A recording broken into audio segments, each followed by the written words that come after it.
चाहत सिंह स्वागत करती हूं आप सभी का IMS टुडे में।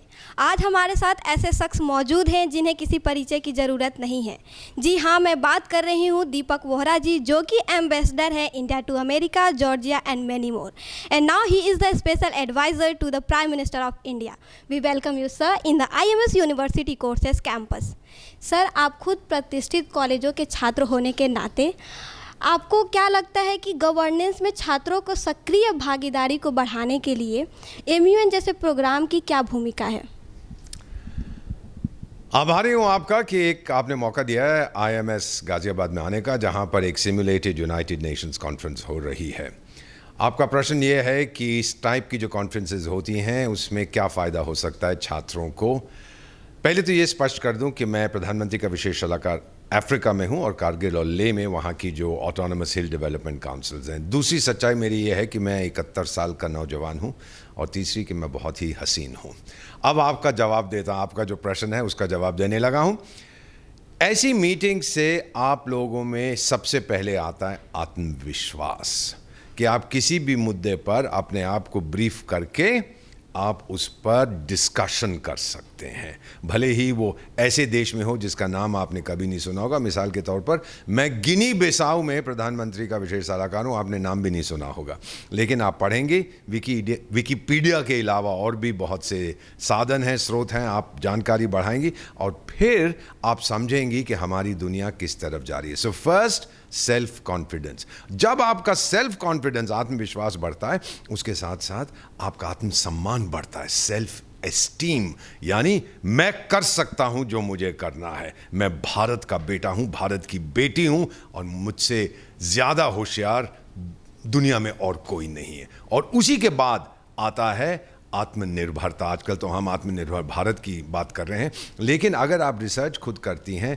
खुद पढ़ती हैं, खुद समझती हैं, अपना आपको जो मस्तिष्क है उसका प्रयोग करती हैं, तो इसे हम आत्मनिर्भरता कहते हैं। So self reliance, self confidence and self esteem, इन तीनों के जरिए सब कुछ हो सकता है और सिमुलेटेड यूनाइटेड नेशंस का यही फायदा है।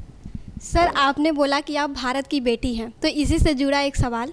सर, आप अपने आप को द्रौपदी और पांचाली बोलते हैं, इसके पीछे की राज क्या है और ऐसा क्यों? अपने आप को द्रौपदी इसलिए कहता हूं कि मेरे 5 पति हैं। 3 अफ्रीका में हैं, दक्षिण सूडान, लेसोथो और गिनी बिसाऊ, और 2 भारत में हैं, कारगिल और लेह। इसीलिए 5 पति होने के नाते मैं द्रौपदी हूं।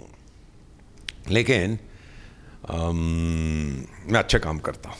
द्रौपदी भी बहुत अच्छे काम करती थी, लेकिन अभी तक वो क्या नाम था उसका महाभारत में, वो बेवकूफ़ सा था जिसने बहुत कोशिश की थी हमारी बेटी द्रौपदी, हमारी द्रौपदी माँ, हाँ जो भी उसका नाम था, तो उसके साथ तो फिर जो होना था हो गया। लेकिन आपसे मिलके और आपके कॉलेज में आकर, आपके इंस्टीट्यूशन में आके मुझे बहुत अच्छा लगा है। ये कहूँगा कि 50,000 कॉलेज और यूनिवर्सिटी हैं हमारे देश में 2022 में, और आपका IMS गाज़ियाबाद उनमें से सबसे सर्वश्रेष्ठ जो हैं उनमें से एक है। सर, आपने बार बार ये कहा है कि भारत में जीवित रहने के लिए सबसे अच्छा समय है, तो उस एक एरा में और अभी के समय में क्या अंतर है और वो एरा से ये समय कैसे अलग करता है? कौन से एरा की बात कर रही हैं? जब मैं जवान था, पिछले साल? अच्छी बात है। You know, to be born in India is a privilege, यही मैं कह सकता हूँ। जब मेरा समय आएगा ना उससे मिलने का, जो हमको बनाता है, हमारी दुनिया को चलाता है, उससे 3 चीज़ें मांगूंगा। एक, मेरा जन्म फिर भारत में हो। दूसरा, मैं फिर से भारत का राजदूत बनूं। और तीसरा, इस बार मुझे IMS गाज़ियाबाद में पढ़ने का मौका ज़रूर देना, क्योंकि आप लोगों की इंटेलेक्चुअल एबिलिटी, कैपेबिलिटी और लेवल मैंने देखा है। मैं ये कहना चाहता हूँ बेटी कि जब मैं छोटा था मैंने बहुत सी कठिनाइयाँ देखी हैं।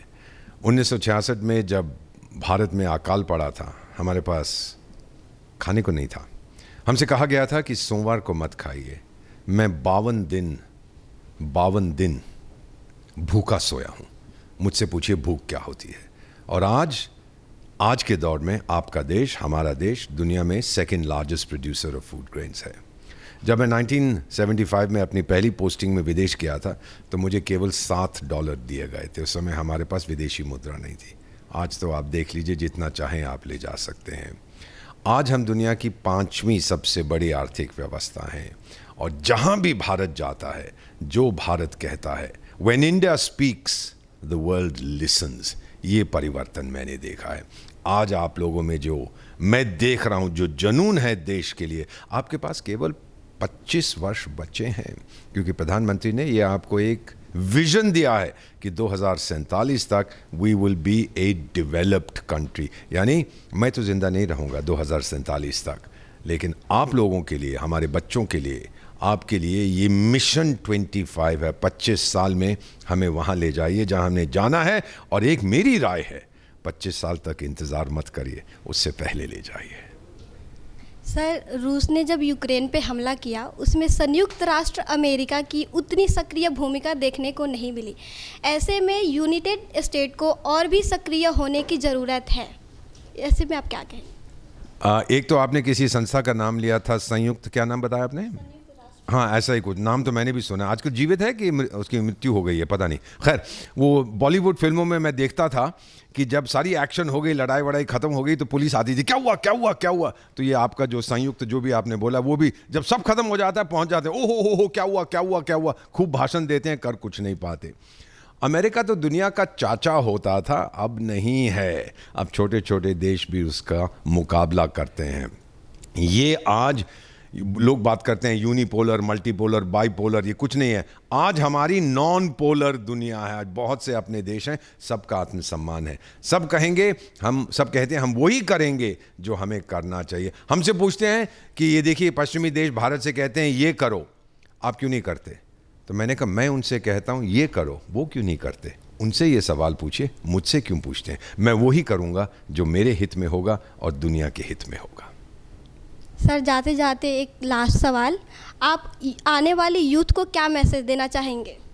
मैं सिर्फ आपकी ज़िंदगी में बहुत से ऐसे मौकाम आएंगे जब आपको लड़ना होगा, आपको जीतना होगा, आपको संघर्ष करना होगा। चाहे आपकी ज़िंदगी हो, आप जब विवाह होता है तब भी दोनों के बीच में एक समझौता होता है, एक टुगेदरनेस होती है, बहुत सी चीज़ें होती हैं। तो 10वें ग्रंथ में गुरु गोविंद साहब जी यही कह गए थे।